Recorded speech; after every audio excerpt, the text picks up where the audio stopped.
Palm Valley Correctional Facility was the kind of place most folks drove past without giving it a second glance. Nestled deep in rural northern Florida, surrounded by pine trees, rusted fences, and heat waves that shimmered off cracked pavement, it looked like just another mid-level security prison. Quiet, orderly, forgotten. But in the summer of 2023, something happened inside those concrete walls that shocked even the most seasoned guards. A story so strange, so twisted, that even now, those who work there lower their voices when they talk about it. It started with one man, and ended with 2 pregnancies, and a body in solitary confinement. His name was Derek Malone, 33 years old, 6'2", built like a statue. Before prison, Derek had been a personal trainer in Orlando with a decent following on social media. He had the looks, the voice, and the charm that made people listen. But all that ended the night, he got into a violent altercation with his ex-girlfriend's new boyfriend. 1 punch, 1 fractured skull, 18 years behind bars. When Derek arrived at Palm Valley in 2020, he was like any other new inmate. Quiet, observant, kept to himself. But it didn't take long for people to notice him, especially the female staff.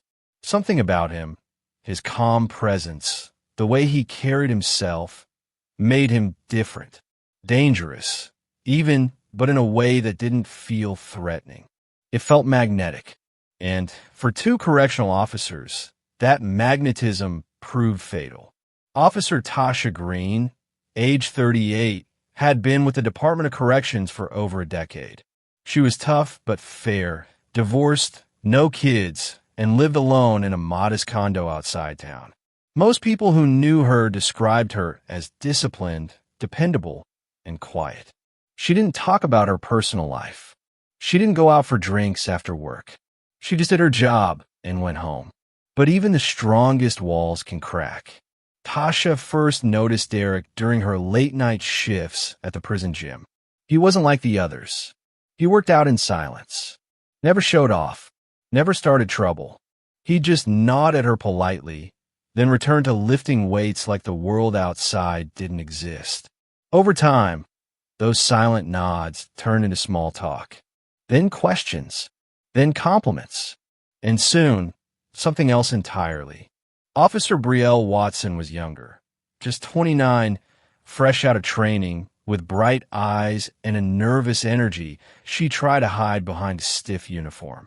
She had joined the department hoping for structure after a bad breakup that had left her emotionally raw. What she didn't expect was to find someone like Derek behind bars.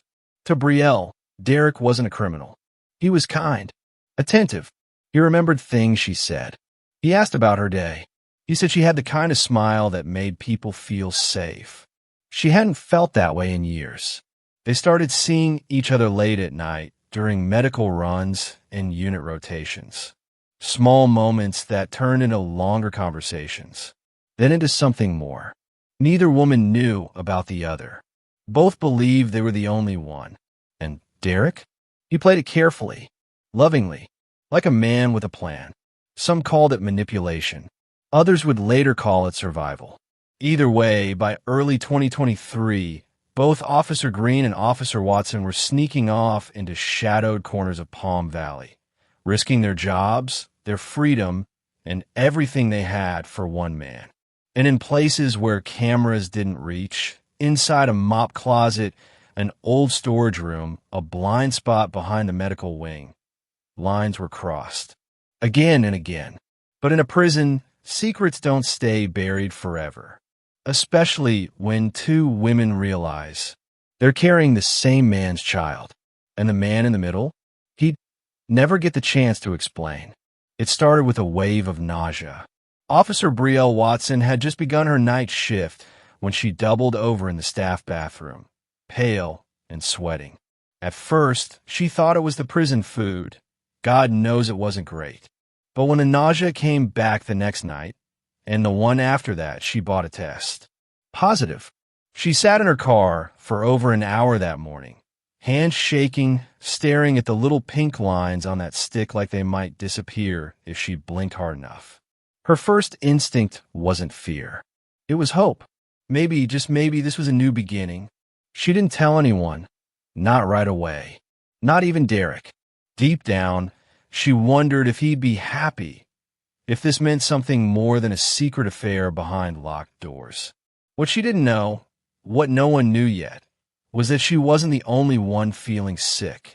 Officer Tasha Green had been unusually tired. Her back ached. She chalked it up to long hours on her feet, the weight of the vest pressing into her ribs. But after skipping her period 2 months in a row, even she couldn't ignore the signs. She didn't cry when the nurse at the clinic confirmed it. She didn't smile either. She just sat there, lips pressed tight, hands folded in her lap, while her world shifted beneath her. Tasha was older, wiser. She knew what this meant, not just for her job, but for her life. And for Derek, who, as far as she knew, was still just hers. It didn't take long before rumors started swirling around Palm Valley. Someone had seen Officer Watson leave the infirmary looking pale. Someone else noticed Officer Green sitting alone in her car after her shift, head in her hands. Whispers spread like wildfire. And then came the order from Warden Melissa Hartwell herself. Both officers are to report to medical. Discreetly. No questions asked. Inside the clinic, blood was drawn. Forms were signed. DNA samples collected, quietly, without explanation. What came back shook the administration to its core. Both women were pregnant. Both babies shared the same father. And that father was a convicted felon, Derek Malone. When Warden Hartwell summoned Tasha and Betrayal into her office that Friday, neither woman knew the other would be there. Tasha walked in first. Calm, collected, jaw tight. Betrayal followed moments later and froze the second she saw who else was in the room. The silence was brutal. Then came the truth. Hartwell didn't sugarcoat it. She laid it out cold. You've both violated DOC policy. You've both crossed lines that cannot be uncrossed. And you've both been intimate with the same inmate. Betrayal gasped. Tasha turned her head slowly toward the younger woman, eyes narrowed with disbelief. And something else, something closer to rage. Neither woman spoke. They didn't have to. The betrayal was written all over their faces. The warden offered them a deal. Keep quiet, resign quietly, and no criminal charges would be filed for now. After all, it would be a PR nightmare if the media got hold of a story about 2 pregnant corrections officers, both seduced by the same inmate. They had 72 hours to decide. But before either woman could act, before Derek could even be questioned, he was dead, found in his cell, alone, in solitary, neck bruised, lips blue, no signs of forced entry, no cameras, no noise, no witnesses, just silence, and a single note in his file dated the day before. Request for protective custody. Claims he feels threatened by staff. Urgent. That note was never followed up on. In the final 3 days before his death, Derek Malone changed. To most officers, he still seemed calm. Polite nods, quiet workouts, no signs of aggression. But those who paid close attention noticed something different. The way he lingered longer than usual in corners. The way his eyes scanned each hallway like a man walking through a minefield. He stopped eating most of his meals, stopped talking to the 2 inmates he used to play chess with during rec time. Something had shifted inside him. He was scared. One of the last people to see Derek alive was an elderly inmate named Earl Pops Lawson, 74 years old, doing life without parole for a crime he never talked about. Pops had been in Palm Valley longer than most of the staff, and though he didn't say much, everyone knew he had eyes on everything. That Tuesday night, as lights dimmed across the unit, Pops shuffled over to Derek's cell and tapped lightly on the frame. "You all right, son?" he asked, his voice a gravelly whisper. Derek looked up. His face was pale under the flickering fluorescent light. He hesitated before answering. "They're going to kill me," he said, barely audible. Pops stepped inside, looking over his shoulder to make sure no one was watching. "Who?" he asked. Derek shook his head. "I don't know who exactly, but they know about the pregnancies. And they know I talked to medical. Somebody's pulling strings, and I'm the loose end." Pops stared at him for a long moment, then sat on the edge of the metal bunk. "You write it down?" he asked. Derek nodded slowly. "Yeah, I left a letter in my education file. If anything happens to me..." He trailed off. Pops put a hand on Derek's shoulder. "If you're smart, you'll find a way to make noise before they find a way to silence you." Derek gave a bitter smile. "Problem is, this place only hears what it wants to." That was the last conversation they ever had. The next morning, Derek requested protective custody. He filled out the form in careful, shaky penmanship. He didn't name names. He just said he felt unsafe, that he feared for his life. That afternoon, he was moved to solitary. According to the records, he made no further complaints. But Pops later told investigators, though off the record, that he saw Derek pacing in his cell that night like a man already halfway gone. He didn't sleep. He didn't eat. Just stood near the door, listening for footsteps that never came until they did. What no one knew, not even Pops, was that Derek had written one final letter. It wasn't found until months later, tucked into a library book he'd borrowed weeks before. It was never meant for the warden, or the DOC, or the courts. It was meant for his child. It read, "To the one I'll never meet. I hope you never learn what it means to feel caged. I hope the world you grow up in is better than the one that kept me locked away. I was not perfect. I made mistakes, but you were never one of them. If this letter finds you someday, just know your father didn't go down quietly. I fought. I loved. And above all, I tried. DM." Because someone made sure Derek Malone would never speak again. The morning Derek Malone was found dead, no alarms had gone off. No shouts. No struggle. Just a quiet shift change, followed by an officer's routine walk through solitary. Cell 7 was cold. Too cold. Inside, Derek was slumped on the floor beside the toilet, face turned toward the wall. His hands were limp, lips gray. There was a faint purplish ring around his neck, barely visible unless you were looking for it. And the look on his face wasn't pain. It was fear. The official cause of death, cardiac arrest. No autopsy was requested. No internal investigation launched. Instead, Warden Hartwell ordered the file sealed, citing inmate medical privacy, a move legal but rare. When news reached Tasha Green, she was alone in her apartment, staring at the ultrasound photo taped to her refrigerator. She dropped her coffee mug. It shattered across the kitchen floor. She didn't cry. She didn't scream. She sat down and started asking questions. How did a healthy 33-year-old man die overnight? Why was he in solitary in the first place?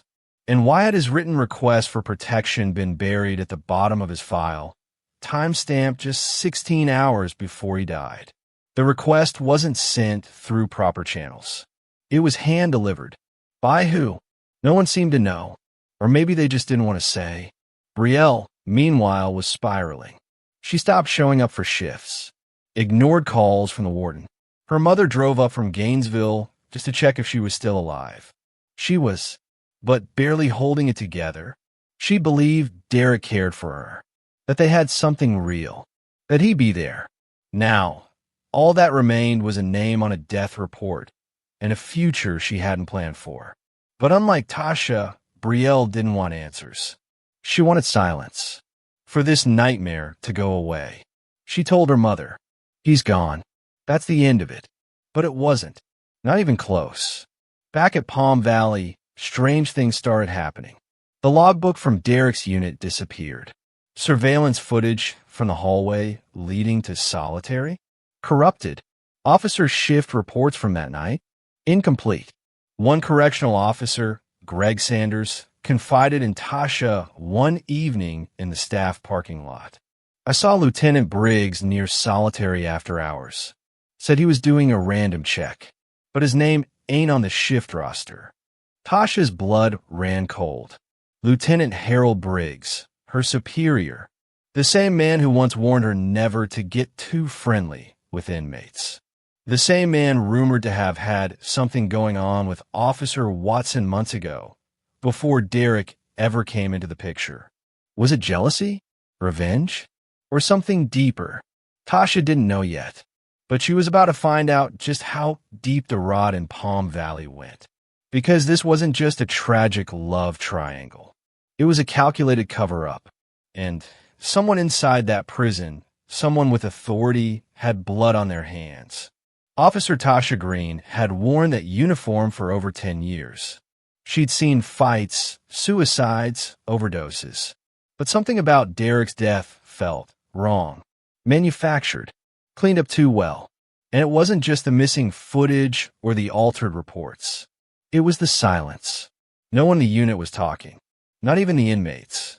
That's when Tasha knew. Someone was scaring them into silence. She started digging quietly, carefully. After all, she was still on administrative leave. The warden didn't want the press catching wind of the pregnant guard scandal, as the local sheriff's office was now calling it behind closed doors.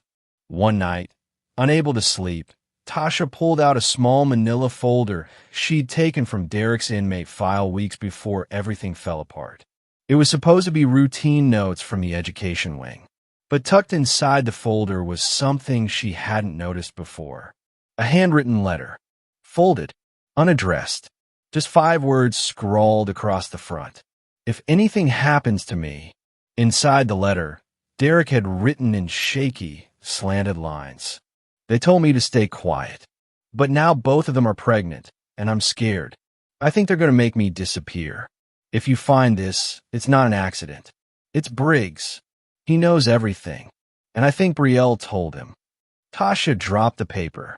Her hands were trembling. Briggs. Lieutenant Harold Briggs. She'd always thought he was cold. Harsh. But a killer? It almost sounded paranoid.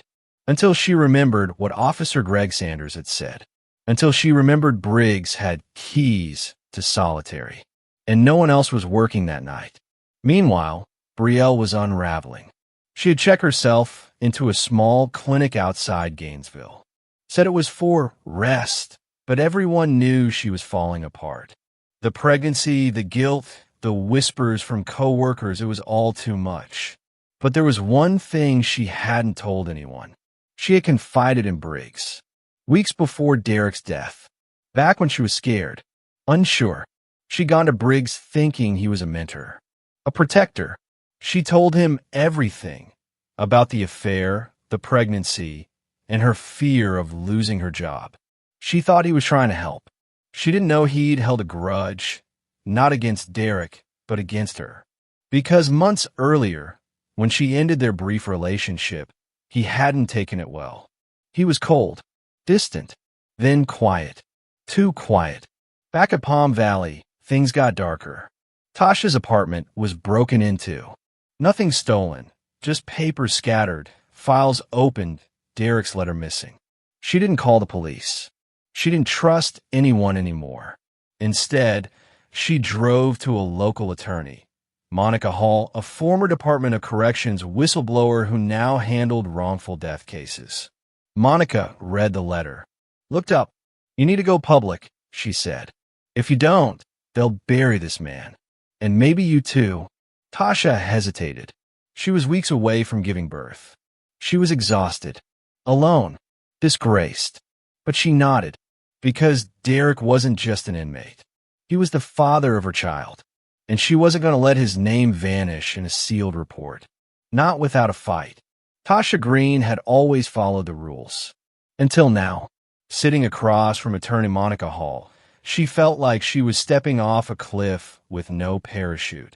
Monica had a reputation, tough, relentless, and never afraid to call out corruption, especially in state-run facilities.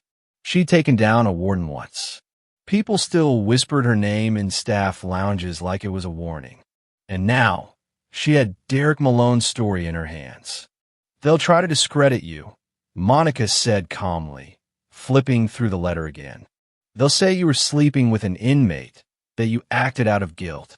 They'll twist everything." Tasha met her gaze. "Let them. I just want the truth out." And so it began. Monica filed a formal wrongful death complaint on behalf of Derek's unborn child, Tasha's baby. Under Florida law, the child was a legal heir, and that gave them standing. At the same time, Monica contacted a trusted investigative journalist, Clay Morgan, a local reporter known for uncovering prison abuse cases. He was skeptical at first until he saw the letter, and the missing logbooks, and the inconsistencies in the official report.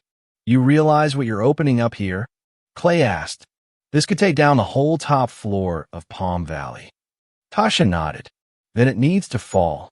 The story broke a week later. Pregnant correctional officer claims inmate's death was a cover-up. Jacksonville Tribune, front page. Social media exploded. State officials scrambled. The Department of Corrections issued a bland statement about an ongoing internal review, but people weren't buying it. The public wanted answers, and someone inside Palm Valley was getting nervous. That someone was Lieutenant Harold Briggs. Briggs showed up at Monica's office 2 days later, uninvited. He looked thinner, eyes tired. He asked to speak with Tasha privately. She refused. Instead, Monica hit record. Briggs sat down across from them and leaned forward. "I didn't kill him," he said, "but I know who did." The room went silent. He claimed he'd walked in on 2 senior officers the night Derek died. Said he saw them exiting the solitary wing after hours. That one of them, Captain Ray Donner, had threatened to report Betrayal to the state board unless she cooperated with his arrangement. Briggs claimed Donner wanted leverage over Derek and used fear to control him. But when Derek filed a protection request, Donner panicked. And someone made sure that request was never seen by the warden. "It got buried," Briggs said quietly. "I didn't pull the trigger, but I didn't stop it either." Monica asked the only question that mattered. "Are you willing to testify?" Briggs hesitated. "I've got 21 years in this job. A pension. A family. You want me to blow it all up?" Tasha leaned in. "You already did." He looked at her for a long moment, then nodded. "You'll get your statement." By the end of that month, Monica submitted a sworn affidavit from Briggs and filed for a full independent inquest into Derek's death. Brielle Watson, still on medical leave, was subpoenaed. When she received the papers, she collapsed on the bathroom floor. She hadn't spoken to Tasha in weeks. But that night, she called her. Her voice was shaking. "I never thought it would go this far," she whispered. "I just wanted someone to care about me again. That's all." That night, after hanging up, Brielle sat in her bedroom in silence for over an hour. The apartment was dark except for the small lamp by her bedside, where a framed photo of her unborn baby's first ultrasound sat beside a near-empty glass of water. Her fingers hovered over her phone, scrolling back and forth over messages never sent. Then she typed, "Can we talk? Just us." She didn't know if Tasha would answer. But 10 minutes later, a simple reply came. "Come tomorrow. Noon. No press. Just truth." They met at a small diner halfway between Gainesville and Jacksonville. The place was nearly empty. Just 2 women, seated in the corner booth, eyes lowered, stomachs swollen beneath loose sweaters, both carrying the same weight in more ways than one. Tasha was already sipping coffee when Brielle walked in. She looked up, her expression unreadable. Brielle slid into the booth slowly. She didn't speak. Neither did Tasha. Not at first. For nearly a full minute, the only sound was the hum of the refrigerator behind the counter and the clink of Tasha's spoon against her ceramic mug. Then, "You told him," Tasha said softly. Brielle's eyes filled, but she didn't deny it. "I didn't know what he was going to do with it. I just needed someone to listen." Tasha gave a bitter half-smile. You chose the wrong person. I know, Brielle whispered. I didn't mean for it to end like this. I swear. Tasha stared at her. You knew about me? No, Brielle said quickly. Not until that meeting with the warden. I swear, Tasha, I never would have. But you did. The table went quiet again. This time, it was Brielle who broke the silence. I think about it every night. About Derek. About that baby growing inside of me. And yours. About the moment I saw your face in that office and realized what I'd done. Tasha looked out the window, jaw clenched. He didn't deserve that. Any of it. I know. I loved him, Tasha said finally. Brielle blinked. I did too. That hung in the air like smoke. The two women sat in the thick silence of shared grief, betrayal, and guilt. For a long time, they didn't speak because there was nothing else to say. They had both lost something more than just a man. They had lost their sense of who they were, of who they thought they were. Eventually, Tasha reached in her purse and pulled out a small envelope. She slid it across the table. Inside was a second copy of Derek's last letter, the one meant for his child. I'm keeping the original for Layla, she said, but Elijah deserves to know who his father was too. Brielle took the envelope in both trembling hands. Her lips quivered. Thank you, she said. They didn't hug. They didn't cry in public. But as they left the diner, both stepping out into the sunlight, both carrying more than just their own burdens, Tasha turned to her one last time and said, whatever comes next, let's make sure they grow up knowing the truth. Brielle nodded. Two women, two mothers, once enemies, now bound forever by love, loss, and the choice to break the silence. Tasha didn't respond right away, then finally said, you still have a choice, to do the right thing. There was silence, and then, I'll testify. Two women, one dead man, and a system finally being forced to answer for what it tried to hide. But justice doesn't come easy. On a cool Monday morning in September, the Palm County Courthouse was packed. Retired officers, journalists, angry families, even former inmates sat in the back row, arms folded, eyes sharp. The death of Derek Malone had become something bigger than a scandal. It was now a symbol of everything broken inside the correctional system. The judge presiding was Honorable Marie Langford, known for her no-nonsense demeanor and her disdain for cover-ups. This wasn't a criminal trial, yet. It was a public inquest ordered by the state after overwhelming media pressure. The goal: determine whether Derek's death warranted criminal charges and whether negligence or foul play was involved. What no one expected was how much would come out. Testimony number 1, Officer Greg Sanders. He was nervous, voice shaking, but his words were clear. I saw Lieutenant Briggs in the solitary hallway that night. After lockdown, he wasn't scheduled to be there. When asked why he didn't report it, Sanders looked down.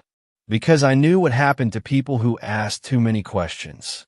Testimony number 2, Lieutenant Harold Briggs. This was the moment the room went silent. Briggs took the stand, not in uniform, but in a wrinkled gray suit. He cleared his throat, and he confessed everything. His past relationship with Officer Brielle Watson, how he felt replaced by Derek Malone, how he warned Brielle to cut it off or face consequences, and how he watched the corruption grow inside the walls of Palm Valley until it swallowed everything. But his most damning words came when he spoke of Captain Ray Donner. He told me straight to my face that Malone was a liability. He said, one day he'll talk, and when he does, we all go down. The next night, Derek was dead. Gasps filled the courtroom. Testimony number 3, Officer Brielle Watson. 8 months pregnant. Pale. Quiet. Hands trembling. She walked slowly to the stand and clutched a tissue like it was the only thing keeping her grounded. Her testimony was devastating. She admitted everything. The relationship, the secrecy, the shame. But then came the part that broke the room open. Captain Donner said if I didn't help him set up Derek, he'd tell Internal Affairs I was having sex with an inmate and say I'd falsified logs. He said he'd ruin me. And my baby, her voice cracked. I gave him the shift codes. I told him when Derek would be alone. I didn't know what he was going to do. I swear. I didn't. She broke down sobbing. Even Tasha, stone-faced throughout, turned her eyes away. Testimony number 4. Officer Tasha Green. The courtroom shifted when Tasha took the stand. She wasn't just a witness. She was a mother-to-be, a whistleblower, a woman who lost the father of her child to silence and systemic failure. She held up the original letter Derek had written. He knew something was going to happen to him, and the people who were supposed to protect him, they let him die. When asked why she came forward, Tasha paused. Because one day my child is going to ask me what kind of man their father was. And I won't say he was a criminal. I'll say he was a man who told the truth and died for it. Reactions and fallout. By the end of the day, the courtroom was buzzing. The state's attorney announced they would pursue criminal charges against Captain Ray Donner for conspiracy, obstruction of justice, and second-degree murder. An arrest warrant was issued that night. Warden Melissa Hartwell resigned quietly, citing health reasons. 4 other staff members were suspended. The Department of Corrections launched a full audit of Palm Valley. The hearing closed with a final statement from Judge Langford. This case is a stain not only on Palm Valley, but on the principles of justice. When those entrusted with power abuse it, the damage isn't just to one man, it's generational. Outside the courthouse, Tasha stood with Monica Hall and Clay Morgan. Cameras flashed. Reporters shouted. But she just looked up at the gray sky and whispered, "We're not done yet." Because justice had begun. But healing? That would take much longer. 2 babies were born just weeks apart. 1 boy, 1 girl. Same father. Different mothers. Different worlds. Brielle's son, Elijah. Elijah was born premature but strong, with a full head of dark hair and calm eyes that seemed to look right through you. Brielle named him Elijah Ray, after her grandfather and, somewhat controversially, after the man she had once trusted, Captain Ray Donner. But after the trial and conviction, she legally removed Ray from his middle name. She moved out of Florida, settling in a small town in Georgia under a new job and new start. Though she rarely spoke of what happened, she kept a worn photo of Derek in Elijah's baby book, quietly honoring a man who'd once made her feel seen in a world that ignored her. Still, the guilt lingered. She struggled with postpartum depression, isolation, fear of judgment. But somehow, through the long nights and quiet mornings, she raised Elijah with a kind of fierce tenderness she never knew she had. He grew up curious, soft-spoken, and one day, when he was 7, he looked up at her and asked, "Mom, who was my dad?" She swallowed hard and told him the truth. Tasha's daughter, Layla. Layla Green was born during a spring storm, her mother gripping the hospital bed in silence as lightning cracked the sky outside. Tasha never screamed, never cried. She just held on. Layla came into the world weighing 6 pounds even, with Derek's cheekbones and her mother's determined eyes. Unlike Brielle, Tasha stayed in Florida, but far from Palm Valley. She took a job as a counselor at a youth center, helping at-risk girls find their voice before they lost it to silence or bad choices. Layla grew up strong-willed and independent. She never liked being told what to do, and Tasha saw Derek in her every single day. One night, when Layla was 10, she found an old envelope in a locked drawer. Inside it, the letter her father wrote before he died.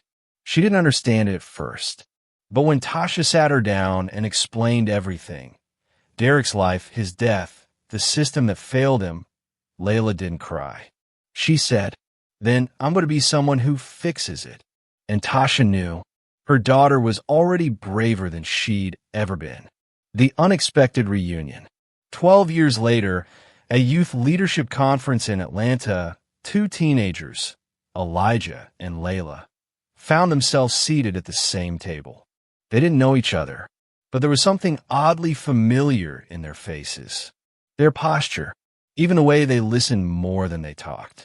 During a group project, Layla turned to Elijah and said, "You're from Florida, right?" He nodded. "You too." "Yeah, my dad died before I was born." Elijah blinked.